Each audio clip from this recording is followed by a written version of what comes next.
Assalamualaikum warahmatullahi wabarakatuh.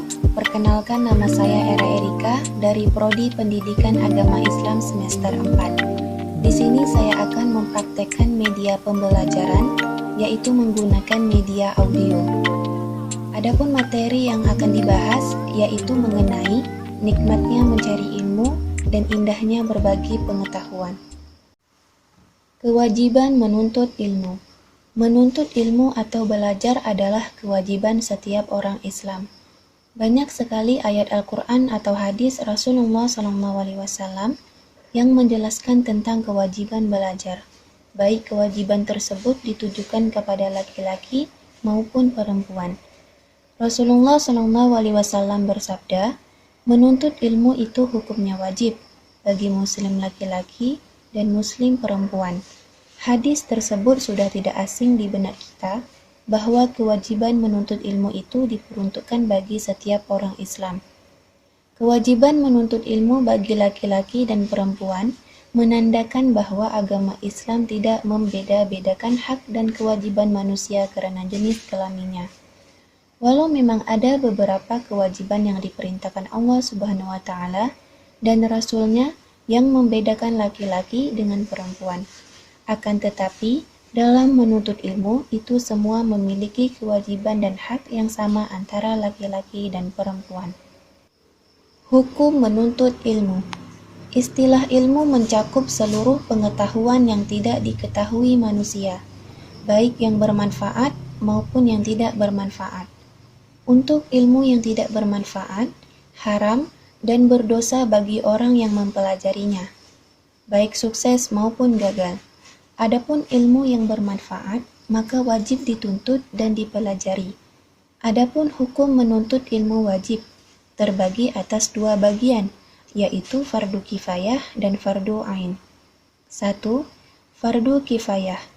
Hukum menuntut ilmu fardu kifayah berlaku untuk ilmu-ilmu yang harus ada di kalangan umat Islam, sebagaimana juga dimiliki dan dikuasai golongan kafir, seperti ilmu kedokteran, perindustrian, ilmu falak, ilmu eksakta, serta ilmu-ilmu lainnya.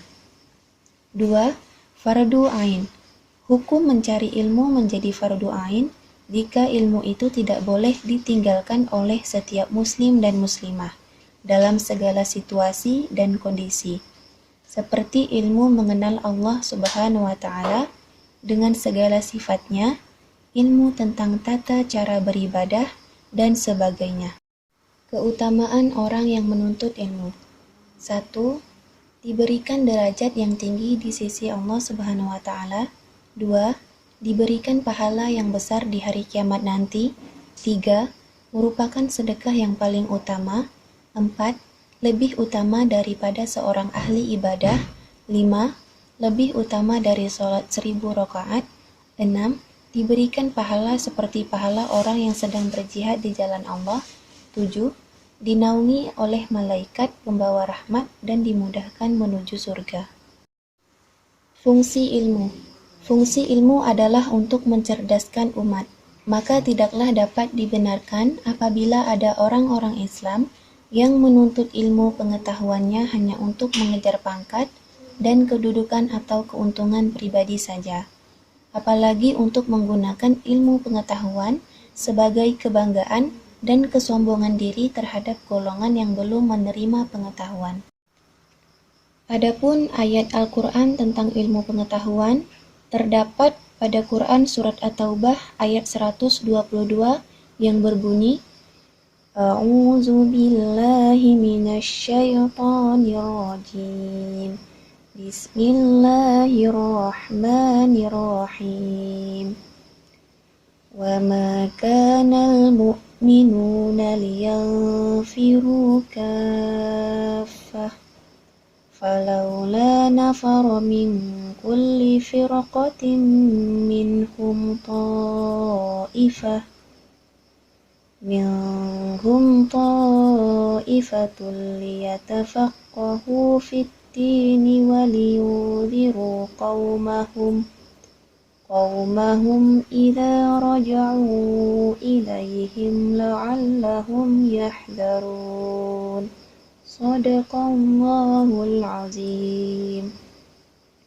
Artinya, dan tidak sepatutnya orang-orang mukmin itu semuanya pergi ke medan perang.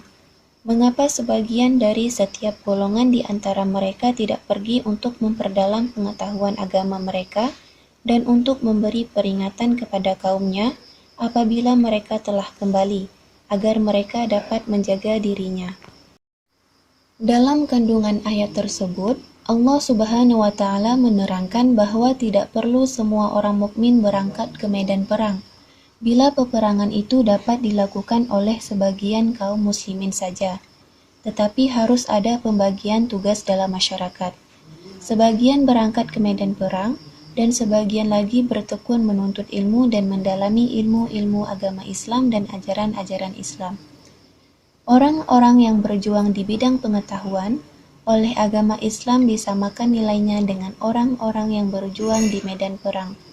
Dalam hal ini Rasulullah SAW telah bersabda yang artinya, dari Anas bin Malik berkata, Rasulullah SAW bersabda, di akhirat nanti tinta ulama ditimbang dengan darah para syuhada.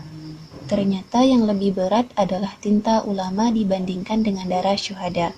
Hadis riwayat Ibnu Najjar.